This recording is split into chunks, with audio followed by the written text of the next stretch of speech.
Hello, नमस्कार, जय हिंद। स्वागत है आप सभी का अधिगम मंत्रा पर। मैं विकास गुप्ता हाजिर हूँ आपके बीच एक नई वीडियो के साथ, जहां हम डिस्कस कर रहे हैं केवीएस पीजीटी कॉमर्स से रिलेटेड कुछ ऐसे एमसीक्यूज जो आपके एग्जाम पॉइंट ऑफ व्यू के लिए बहुत ही ज्यादा रिलायबल और इम्पोर्टेंट होने वाले हैं। ठीक है। तो अभी हम लोग क्या कर रहे हैं, हम कुछ कंटेंट जो हमारे रह गए हैं, कॉन्सेप्ट्स जो हैं, उनके एमसीक्यूज एक एक करके जो चैप्टर वाइज हैं, टॉपिक वाइज हैं, वो डिस्कस कर रहे हैं, ताकि जो आपका सिलेबस है या जो आपके टॉपिक्स है वो सभी उन एमसीक्यूज में क्या हो जाए, कंक्लूड हो जाए। तो उसके आपको दो बेनिफिट मिलेंगे। पहला, तो लगभग लगभग आपका हर जो चैप्टर है वो कंप्लीट हो जाएगा। दूसरा, किसी भी चैप्टर के अंदर क्या चीजें हैं, किस तरह का वहां से क्वेश्चन बन सकता है, क्या क्या टॉपिक्स है, तो मैंने कोशिश की है कि वो जितने भी टॉपिक्स हैं उनके बेसिस पर आपके सामने एमसीक्यू आ जाए, ताकि आपका ओवरऑल चैप्टर भी कंक्लूड हो जाए, आपके एमसीक्यूज भी हो जाए, और आपकी जो एफिशिएंसी है एमसीक्यूज को अटेम्प्ट करने की वो भी बरकरार रहे। तो अभी प्लान यही है कि ज्यादा से ज्यादा एमसीक्यूज हम लोग करने वाले हैं। तो अभी हम लोग चैप्टर वाइज करने वाले हैं, क्योंकि टेंटेटिव डेट्स तो आ गए हैं, तो उसी के अकॉर्डिंगली हमें क्या करना पड़ेगा, अपनी जो स्ट्रेटेजी है उसको प्रिपेयर करना पड़ेगा, है ना। उसके अकॉर्डिंगली अपने आप को प्रिपेयर करना पड़ेगा, क्योंकि केवीएस ने बेशक डेट जल्दी अनाउंस कर दी है, but still we have to ensure that की सीट हमारी पक्की होनी चाहिए। तो ये आप भूल ये मत, हैशटैग अब की बार केवीएस पार तो कोई ऑप्शन नहीं है। तो स्ट्रेटेजी उसके अकॉर्डिंगली प्रिपेयर कीजिए। तो मैंने क्या किया है, मैंने कुछ एमसीक्यू सीरीज तैयार करी है, ताकि आप चैप्टर वाइज, ठीक है, ताकि आपको एक एक चीज इजीली क्या हो सके, अवेलेबल हो सके, आपका हर कॉन्सेप्ट जो है वो कंप्लीट हो जाए, उससे रिलेटेड एमसीक्यू हो जाए। तो एमसीक्यूज भी हो जाएंगे, क्वेश्चंस भी हो जाएंगे, और आपकी प्रैक्टिस भी हो जाएगी, और एमसीक्यू को कैसे डील करना है वो भी आपकी एफिशिएंसी इंप्रूव हो जाएगी। तो बहुत सारी चीजें हैं, और उसके बाद मतलब कोशिश है कि जितना जल्दी हो सके ये चीज हम करेंगे। ठीक है। तो कुछ कुछ जो मेन मेन इंपॉर्टेंट मुझे लगता है कि हाँ भाई ये रिलेवेंट हो सकता है, या टॉपिक वाइज, है ना, अभी जो है टॉपिक वाइज है कि भाई हाँ ये टॉपिक है तो इससे रिलेटेड ये एमसीक्यू अगर जाएगा तो बच्चों का वो टॉपिक क्लियर हो जाएगा। तो वो मैंने कोशिश की है। बाकी तो यार थोड़ा सा एफर्ट ना आपको ज्यादा लगाना पड़ेगा अब, ठीक है। और बाकी थोड़ा सा मोटिवेशन भी मुझे चाहिए, तो फटाफट से चैनल को धड़ाधड़ शेयर और सब्सक्राइब करा दो, ताकि ज्यादा से ज्यादा सब्सक्राइबर्स भी मुझे दिखते रहे कि हाँ भाई फटाफट फटाफट सब्सक्राइबर्स बढ़ रहे हैं, क्राउड आ रहा है, और लोगों की जो रिलायबिलिटी है वो बढ़ रही है, ताकि मैं भी उसी की एनर्जी के अकॉर्डिंगली, उसी फोर्स के साथ, जिस फोर्स के साथ तुम सब्सक्राइबर्स बढ़ाओगे, उसी फोर्स के साथ क्या कर सकूं, आपके सामने और ज्यादा बेहतरीन एमसीक्यूज लेकर के आ सकूं। ठीक है। तो चलिए शुरू करते हैं अपना आज का वीडियो, जहां पर हम डिस्कस करेंगे accounting ratio cash flow statement से रिलेटेड कुछ क्वेश्चंस, जहां पर आपके टॉपिक्स भी क्लियर होंगे, एमसीक्यूज भी क्लियर होंगे, और साथ साथ में मैं आपको न्यूमेरिकल क्वेश्चंस के बेसिस पर उनकी एक्सप्लेनेशन भी हैंड टू हैंड मैंने डाली हुई है, ताकि मैं सीधा टिक करूं और आप उसकी एक्सप्लेनेशन समझ लें, या आपको वो एक्सप्लेनेशन अवेलेबल हो जाए, ताकि आपको बाद में ये ना रहे कि सर इसका आंसर ऐसे कैसे आया। तो एक्सप्लेनेशन आपके सामने रहेगी, तो आपको उसे करने में ज्यादा आसानी रहेगी। तो चलिए शुरू करते हैं अपना आज का पहला क्वेश्चन, जो है आपकी स्क्रीन पर। ठीक है। पहला question, interest coverage ratio, interest coverage ratio falls under the group of, हमारे चार कैटेगरी के रेशियोज होते हैं: liquid ratio, profitability ratio, activity ratio, solvency ratio. फिर इनकी सब कैटेगरीज आती हैं। तो आपसे पूछा गया इंटरेस्ट कवरेज रेशियो जो होता है वो किस ग्रुप में आता है, liquid ratio, profitability ratio, activity ratio, या सोलवेंसी रेशियो। तो इसका जो करेक्ट आंसर होगा वो होगा सॉल्वेंसी रेशियो। तो आप एक बार क्या करेंगे, एक बार आप लिक्विड रेशियो के जितने भी रेशियोज हैं उनको याद कर लेंगे, प्रॉफिटेबिलिटी के सारे रेशियोज याद कर लेंगे आप लोग, एक्टिविटी रेशियोज के आप सारे जो शेयर्स हैं वो याद कर लेंगे, और सोलवेंसी के आप सारे शेयर्स को क्या कर लेंगे, देख लेंगे, ताकि आपके लिए आसानी हो जाए। चलिए आगे बढ़ते हैं। नेक्स्ट है प्रोविजन फॉर डाउटफुल डेप्ट is subtracted from debtor while computing. आपका जो प्रोविजन फॉर डाउटफुल डेप्ट है, प्रोविजन फॉर डाउटफुल डेप्ट का मतलब क्या है, प्रोविजन फॉर डाउटफुल डेप्ट का मतलब क्या है? प्रोविजन फॉर डाउटफुल डेप्ट जो आपका अशोध्य ऋण होता है उसको लेकर के जो प्रावधान होते हैं वो आप अपने देनदार में से माइनस करते हो। किसको कंप्यूट करने के दौरान? Current ratio, inventory turnover ratio, trade receivable turnover ratio या नन ऑफ द अबव। तो इसका करेक्ट आंसर क्या होगा? देखिए इन्वेंटरी में तो इन्वेंटरी जाएगी, ट्रेड रिसीवेबल टर्नओवर रेशियो का इससे कोई लेना देना नहीं है, तो आपका एक ही आंसर बचता है, दैट इज करंट रेशियो। तो करंट रेशियो में आप क्या करते हैं? आप जो डेटार्स इंक्लूड करते हैं उनमें से आप प्रोविजन फॉर डाउटफुल डेप्ट को माइनस करते हैं, उसके बाद जो डेटार्स आपके बचते हैं उन डेटार्स को आप operating activity sorry current ratio में इंक्लूड करते हैं। चलिए अब आ जाइए आगे। The difference between capital employed and share holder fund is termed as. देखिए कैपिटल एम्प्लॉयड जो होता है, कैपिटल एम्प्लॉयड जो होता है और जो शेयर होल्डर फंड है उसके बीच का जो डिफरेंस है वो क्या क्या लगता है ना? वो क्या क्या लगता है? टोटल डेप्ट, टोटल एसेट, करंट लायबिलिटी या नॉन करंट एसेट? बताइए क्या कहलाएगा? टोटल डेप्ट से कोई लेना देना नहीं है, टोटल एसेट से कोई लेना देना नहीं है, करंट लायबिलिटी से कोई लेना देना नहीं है, तो करेक्ट आंसर क्या होगा? Non current assets. क्या कहलाएगा? Non current assets. ठीक है। The current ratio of company is 2:1। After some cash payment to creditors the current ratio will decrease, increase, as before और नन ऑफ दीज।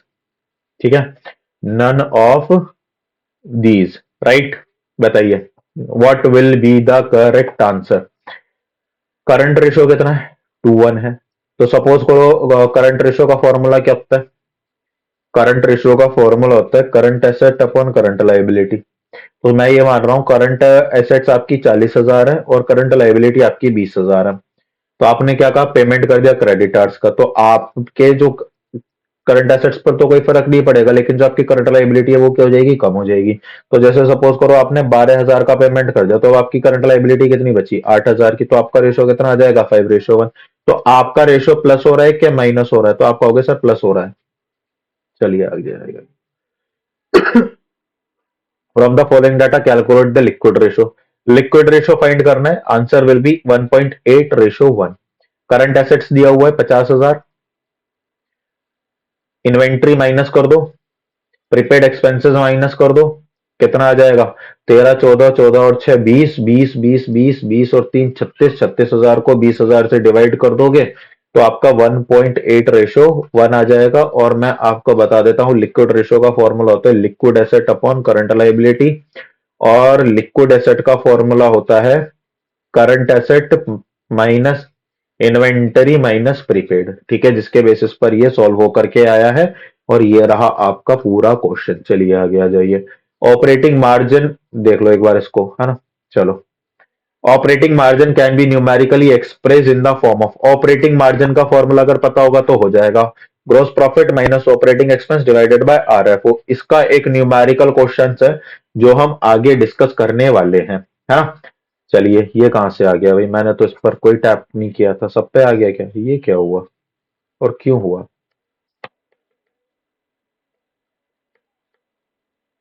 एक second दो भाई, क्यों हुआ और कैसे? परमानेंट कैसे हो गया ये? एक सेकंड देना भाई जरा।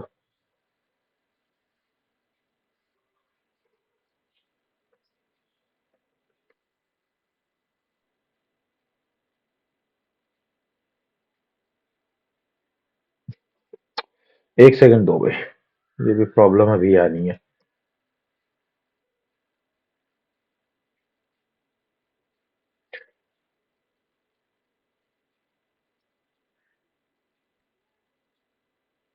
ठीक है, कहाँ तक हो गया? ये हो गया, ये हो गया, ये हो गया। चलिए, पता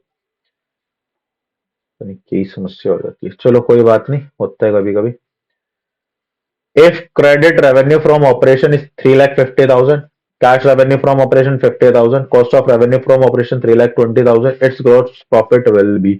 ग्रॉस प्रॉफिट रेशियो निकालना है। देखिए क्रेडिट रेवेन्यू दिया हुआ है, कैश रेवेन्यू दिया हुआ है, तो आपका आरएफओ आ जाएगा 3,50,000 प्लस 50,000, है ना।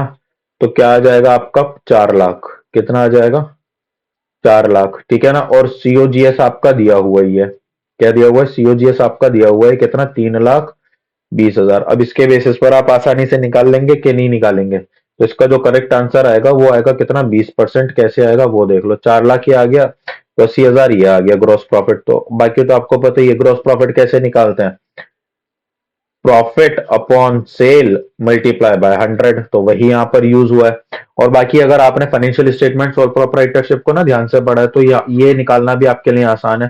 देखो आप क्या करते हो, सीओजीएस क्या होता है, opening plus purchase minus closing.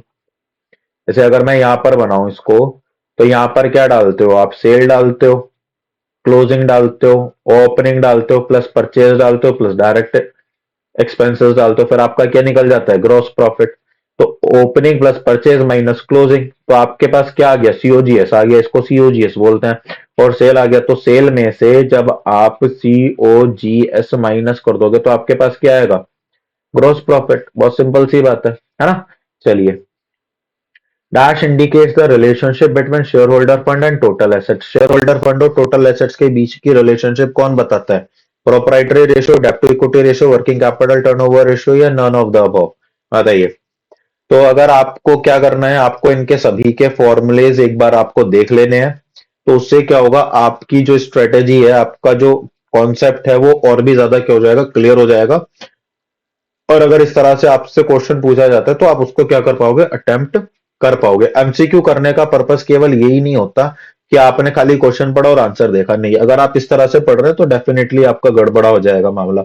MCQ करने का मतलब होता है कि अगर ये 4 चीज हमें दी हुई है तो इन चारों के बारे में अपने को क्या होना चाहिए, पता होना चाहिए। तो इसका करेक्ट आंसर मैं यहां पर लिख देता हूं, दैट इज प्रोप्राइटरी रेशियो, ठीक है ना। चलिए, इसके बाद मैं आपसे अगर बात करूं कि two basic measures of operational efficiency of company क्या है, inventory turnover ratio, working capital turnover ratio, liquid ratio या ऑपरेटिंग रेशियो, लिक्विड रेशियो या current ratio, gross profit margin या नेट प्रॉफिट मार्जिन, बताइए इनमें से क्या सही आंसर होगा।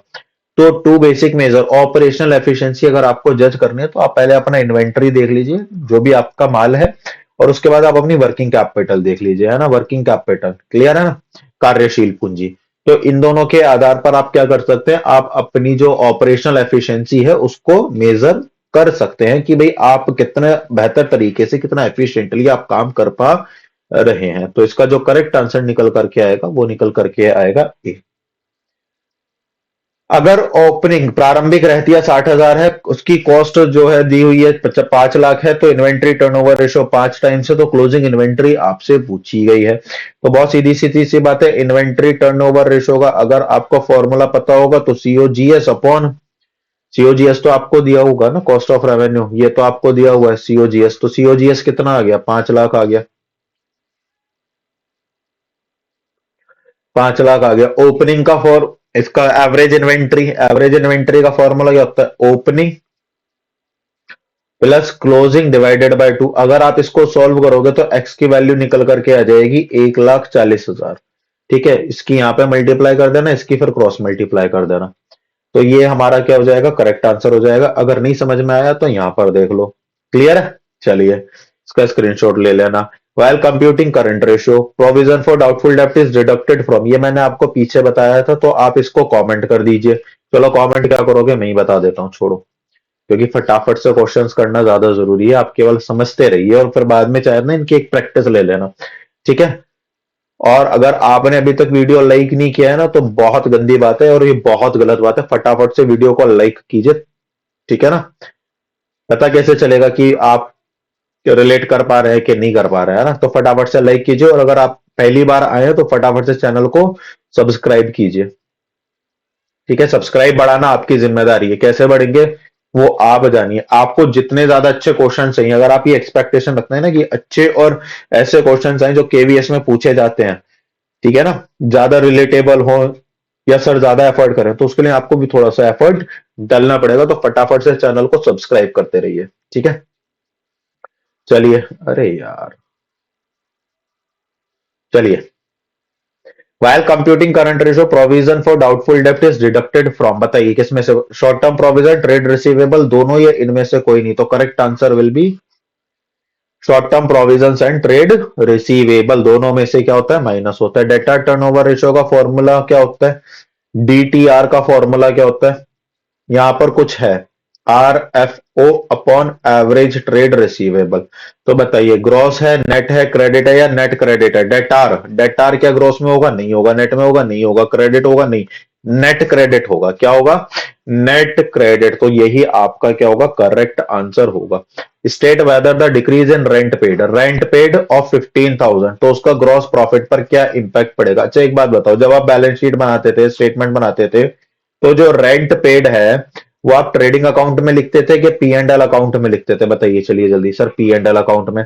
क्या पी एंड एल में ग्रॉस प्रॉफिट निकलता है? तो आप कहोगे नहीं सर, वो ट्रेडिंग में निकलता है। तो इसका आंसर क्या होना चाहिए, इंक्रीज, डिक्रीज, नो चेंज या कांट से?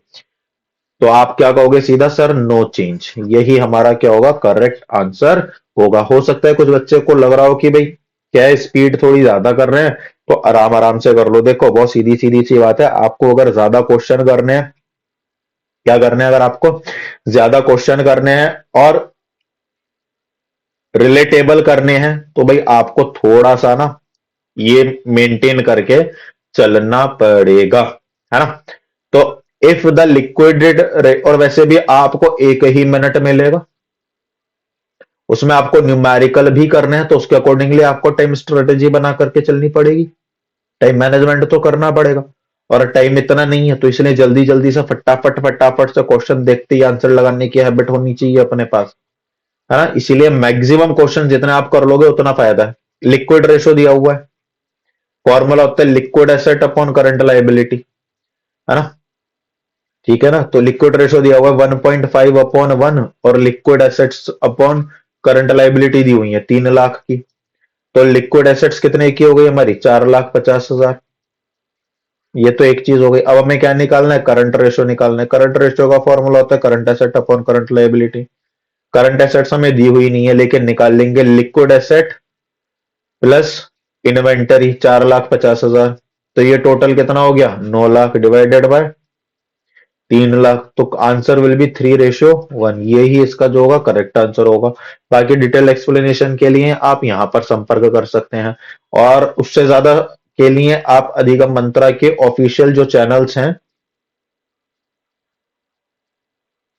जैसे टेलीग्राम वगैरह पर, तो वहां पर आप अधिगम मंत्रा टाइप कीजिए तो आपको इजीली जो है मिल जाएगा। और बाकी आप जो है, हमें अगर किसी भी तरह की कोई क्वेरी है तो आप हमें क्या कर सकते हैं, व्हाट्सअप भी कर सकते हैं 7900307640 पर। ठीक है, चलिए आगे बढ़ते हैं। If M limited has total डेप्ट रुपीज 3,70,000, लॉन्ग टर्म डेप्ट rupees 2 lakh and working capital 1,80,000, current assets will be. तो देखिए, टोटल डेप्ट का फॉर्मूला होता है लॉन्ग टर्म डेप्ट प्लस करंट लाइबिलिटी। तो अगर टोटल डेप्ट आपके दिए हुए हैं 3,70,000 रुपए के, और लॉन्ग टर्म डेप्ट आपके 2 लाख के हैं, तो मेरे ख्याल से आपकी करंट लाइबिलिटी आ जानी चाहिए। तो करंट लाइबिलिटी आपकी कितनी आ जाएगी, 1,70,000 रुपए। और अगर मैं वर्किंग कैपिटल का फॉर्मूला यूज करूं, तो current asset minus current liability, working capital कितनी दी हुई है, 1,80,000 is equal to current assets निकालनी है और करंट लाइबिलिटी दी हुई है 1,70,000। तो इसका मतलब ये है कि अगर मुझे करंट एसेट्स निकालनी है, तो मुझे working capital plus current liability क्या करना पड़ेगा, प्लस करना पड़ेगा, जो कि किसके इक्वल आ जाएगा, 3,50,000 के इक्वल आ जाएगा। ये रहा आपका पूरा एक्सप्लेनेशन। ठीक है। If net revenue from operation of a company is 20 lakh, gross profit is rupees 9 lakh, operating expenses are 3 lakh, and loss on sale of fixed assets is rupees 1 lakh, तो operating profit कितना होना चाहिए, बताइए?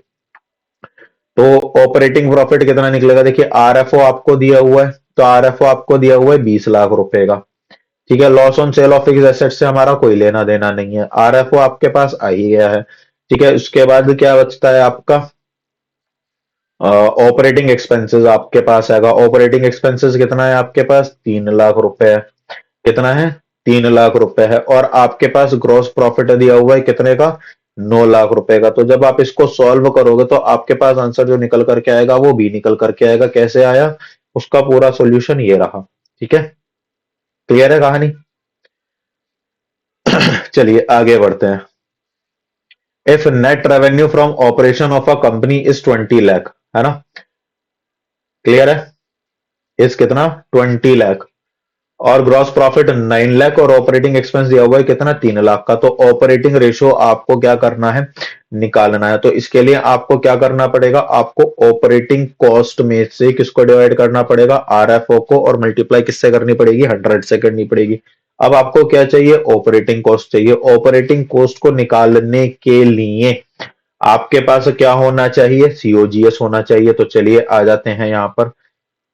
COGS का formula revenue from operation minus gross profit, 11 lakh आ गया। Operating cost में COGS plus operating expenses 14 lakh आ गया। 14 लाख को 20 लाख से डिवाइड करते तो कितना आ गया, 70% आ गया। तो ये तीन कॉस्ट जो फॉर्मूलाज हैं वो आपको याद होने चाहिए।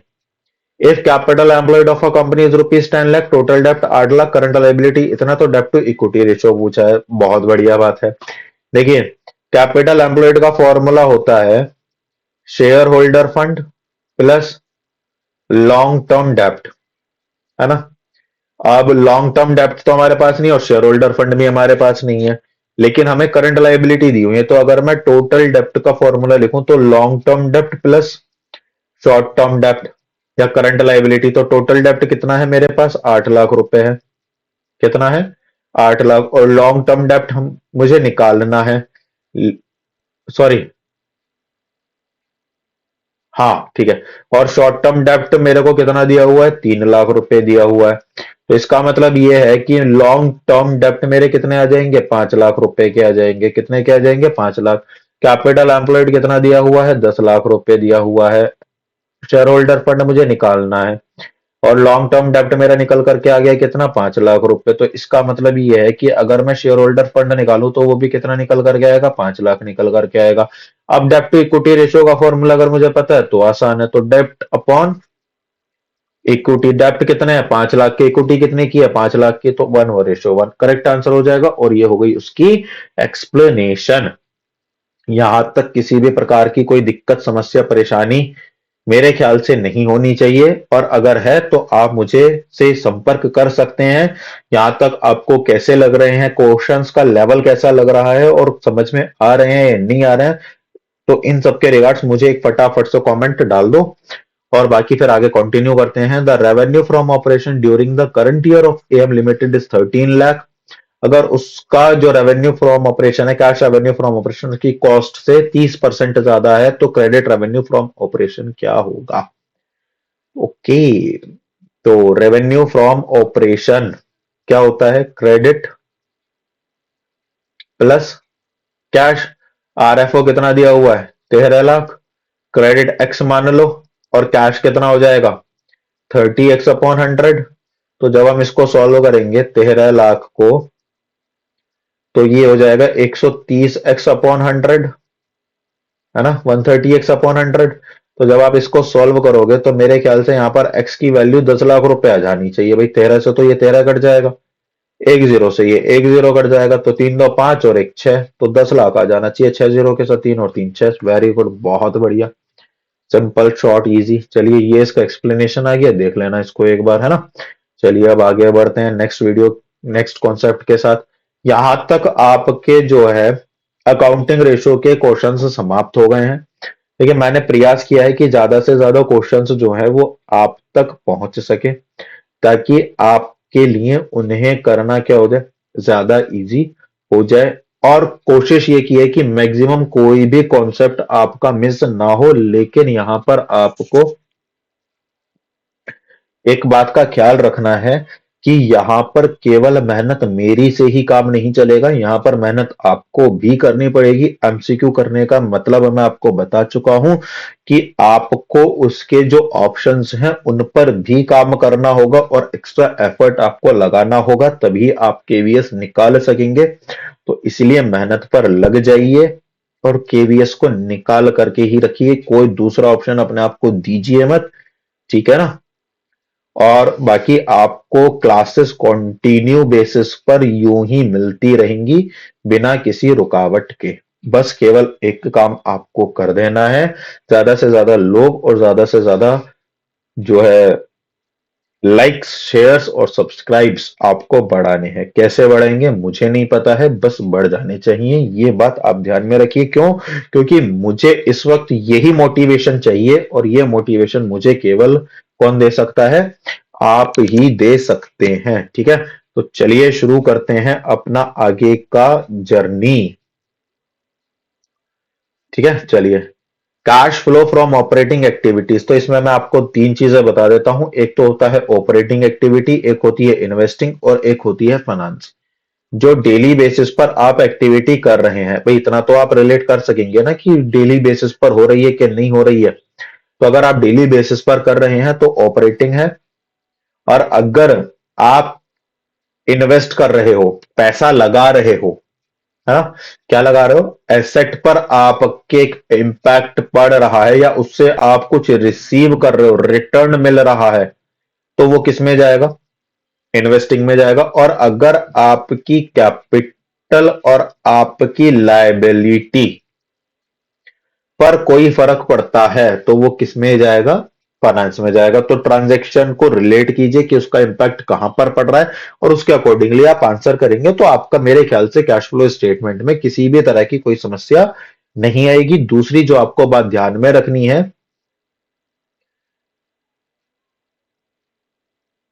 वो ये है कि क्या कहते हैं, कई बार कहते रहते भूल जाते हैं ना। हाँ, वो ये है कि अगर आपका रिजल्ट पॉजिटिव आ रहा है तो आप कैश फ्लो फ्रॉम का यूज करेंगे, और अगर आपका रिजल्ट नेगेटिव में आ रहा है तो आप कैश यूज्ड इन ऑपरेटिंग या फाइनेंसिंग या इन्वेस्टिंग एक्टिविटी का यूज करेंगे। ठीक है, चलिए पहला क्वेश्चन है, cash flow from operating activity will increase. Increase in current assets ये माइनस होता है, एक बार फॉर्मेट देखिएगा। डिक्रीज इन करंट लाइबिलिटी ये भी माइनस होता है, आप देखिएगा यहां पर बात किसकी कर रहा है? इंक्रीज की। तो आइदर ए और बी, भाई ये दोनों तो गलत हो गए, तो ये दोनों गलत हो गए, तो ये तो गलत हो गया, तो आपके पास एक ही ऑप्शन बचता है, दैट इज डी। क्लियर है? चलिए आगे बढ़ते हैं। Cash deposited with the bank with maturity date of, देखिए कैश डिपॉजिट जब भी आएगा तो आपका आंसर सीधा सीधा कैश एंड कैश इक्विवेलेंट पर चला जाना चाहिए बिना सोचे। ठीक है, फाइनेंस कंपनी है, लोन और एडवांस ले रही है। देखिए मेरी कंपनी है, एक तो जो एजुकेशन प्रोवाइड कराती है, और एक जो फाइनेंस प्रोवाइड कराती है। अब एक बात बताओ, इस फाइनेंस कंपनी के लिए लोन लेना, लोन देना, इंटरेस्ट रिसीव करना, इंटरेस्ट पे करना है तो डेली का काम है ना? तो उसके लिए अगर लोन ऑब्टेन किया जा रहा है तो किस एक्टिविटी में जाएगा? फाइनेंसिंग एक्टिविटी में जाएगा। सॉरी, सॉरी, ऑपरेटिंग एक्टिविटी में जाएगा। किस एक्टिविटी में जाएगा? ऑपरेटिंग एक्टिविटी में जाएगा। क्यों? क्योंकि ये इसका डेली का काम है। लेकिन अगर मेरी जो ऑर्गेनाइजेशन है, जो मैं एजुकेशन कंपनी है, अगर वो बात करेगी तो उसके लिए वो किस में जाएगा? फाइनेंसिंग में जाएगा। क्योंकि अगर वो लोन लेगी तो सीधा सीधा उसकी लाइबिलिटीज बढ़ जाएंगी, और मैंने आपसे कहा था कि अगर लाइबिलिटीज और कैपिटल पर किसी भी तरह का कोई भी चेंज आता है तो वो फाइनेंसिंग में ही जाएगा। क्लियर है? चलिए आगे बढ़ते हैं। Which accounting standard governs the preparation of cash flow statement? सीधा सीधा आंसर है, पता है ना, revised. Dividend paid by a financial enterprise, देखिए यहां पर समझने वाली बात है। मैंने आपसे कहा कि इंटरेस्ट रिसीव्ड और इंटरेस्ट पेड या किसी भी कैश ट्रांजैक्शन जो फाइनेंस कंपनी कर रही है वो डेली बेसिस पर करती है। अब मेरी कोई फाइनेंस कंपनी है, ठीक है, और मेरी फाइनेंस कंपनी ने 100 कंपनियों में इन्वेस्टमेंट किया हुआ है, ठीक, तो क्या सभी कंपनीज एक ही साथ डिविडेंड पे करती हैं? बिल्कुल भी नहीं। तो इसका मतलब क्या है कि जब सब कंपनी एक साथ डिविडेंड पे नहीं करती, तो जब सपोज करो 100 कंपनियों में मैंने इन्वेस्टमेंट डाल रखा है, और वो मुझे रेगुलर बेसिस पर ये डिविडेंड मिल जाएगा, फिर तो कभी कोई कंपनी आज दे रही है, कोई 2 दिन बाद दे रही है, कोई 4 दिन बाद दे रही है, कोई 5 दिन बाद दे रही है। लेकिन मेरी जो कंपनी है वो डिविडेंड साल में एक ही बार देगी, और वो भी उसकी लायबिलिटी बनेगी, हाँ या ना? तो इसीलिए जब भी डिविडेंड पे की बात आती है तो वो हमेशा, चाहे फाइनेंस कंपनी हो चाहे ऑपरेटिंग हो, मतलब नॉन फाइनेंशियल हो, वो हमेशा किस में जाएगा? फाइनेंसिंग एक्टिविटी में ही जाएगा। ठीक है, चलिए आगे बढ़ते हैं। A cash flow statement can be prepared if we are given to comparative. देखिए हमेशा जो कैश फ्लो स्टेटमेंट बनता है वो बैलेंस शीट से बनता है, वो कभी भी इनकम टैक्स से नहीं बनता है ना, ये बात ध्यान में रखना। चलिए, विच of the following is not a cash flow from operating activities, इनमें से कैश फ्लो नहीं है। Cash deposited into bank, cash withdrawn from bank, purchase and sale of short term. Correct answer will be purchase and sale of non-current investment, क्योंकि operating activity नहीं है, ये हमारी investing activity. सीधा सीधा पता चल रहा है तो, हाँ? चलिए आगे बढ़ते हैं। Cash receipts of interest and dividend by financial enterprises, daily का काम है, ऑपरेटिंग हो जाएगा, है ना। चलिए, transactions pertaining to purchase and sale, pertaining to sale and purchase of security of a mutual fund का वो बार बार क्या कर रहा है, सेल परचेज कर रहा है, सेल परचेज कर रहा है, उस कंपनी के लिए बेच दिए, उस कंपनी के लिए बेच दिए, ऑपरेटिंग। क्या operating. Which of the following are cash inflow from operating, inflow inflow inflow inflow, in in है ना, इन इन इन सारे हो गए। Which of the following transaction does not involve outflow, outflow पैसा जाना, जाना जाना, नहीं है, नहीं है ना, है है है, नहीं है ना, नहीं है। क्लियर है ना। चलिए, while computing cash flow from operation, which item will not be considered if we are given operating profit instead of net profit? तो अगर हमें ऑपरेटिंग प्रॉफिट दिया हुआ है तो जो हमारा ऑपरेट नॉन ऑपरेटिंग इनकम और नॉन ऑपरेटिंग एक्सपेंसेस हैं हम उनको इंक्लूड नहीं करते हैं। अब देख लेते हैं इसका answer. Transfer of general reserve और profit on sale of investment दोनों ही नॉन ऑपरेटिंग इनकम है, इसलिए करेक्ट आंसर आपका सी हो जाएगा। Which of the following is not pertaining to cash flow financing activity, नहीं है नहीं है नहीं है नहीं है नहीं है।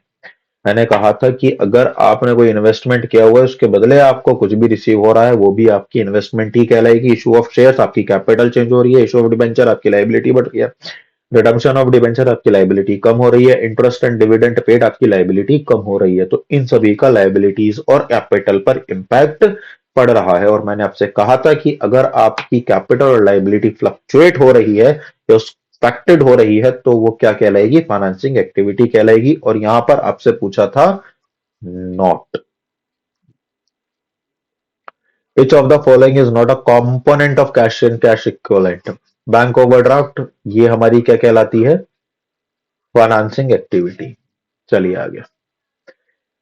Interest received by company on calls in area, मेरी बात ध्यान से सुनिए। शेयर कैपिटल आपने यहां पर लिया, यहां पर आपने सब्सक्राइब्ड कैपिटल लिया, सब्सक्राइब्ड में से आपने नॉट फुल्ली सब्सक्राइब्ड लिया, नॉट फुल्ली सब्सक्राइब्ड में आपने अमाउंट डाला, फिर यहां पर आपने कॉल्स इन एरियर को क्या कर दिया, माइनस कर दिया, और फिर उसमें आपने फॉरफिटेड शेयर्स को क्या कर दिया, प्लस कर दिया, और में आपने शेयर कैपिटल की अमाउंट निकाल ली। शेयर कैपिटल जो होती है वो आपकी फाइनेंसिंग एक्टिविटी होती है, और कॉल्स इन एरियर किसको निकालते हुए आ रहा है, शेयर कैपिटल को, इसलिए करेक्ट आंसर आपका सी हो जाएगा। Dividend received by mutual fund company, dividend received by mutual fund, अभी पेड की बात आई थी, अब किसकी बात आ रही है, रिसीव्ड की बात आ रही है, तो रिसीव तो हम करते ही रहेंगे। Dividend paid by a financial company, ये फाइनेंसिंग हो जाएगा, ये बिल्कुल अभी हमने किया है। Cash flow statement is prepared for financial planning, cash flow statement financial किस तरह की, देखिए कैश फ्लो के बेसिस पर हम ये जज करते हैं कि हमें इनफ्लो ज्यादा हो रहा है या आउटफ्लो ज्यादा हो रहा है, हमारे पास पैसा कितना बच रहा है बैंक में, ताकि हम जो है डिविडेंड का पेमेंट टाइम से कर सके। अच्छा एक बात बताइए, डिविडेंड आपको कब देना है, अगली साल देना है, जो आने वाला ईयर है उसको देना है। तो इसका मतलब ये है कि आपकी जो प्लानिंग होगी वो शॉर्ट टर्म के बेसिस पर होगी, तो short range will be the correct answer. आगे बढ़ते हैं। विच of the following is not source of cash, इनमें से कौन सा आपका सोर्स ऑफ कैश नहीं है, तो sales of asset is not a source of cash, ठीक है ना, इनमें, ठीक है, इनमें से कौन सा आपका सोर्स ऑफ कैश नहीं है, सेल्स ऑफ एसेट्स, ठीक है ना। चलिए आगे बात करते हैं।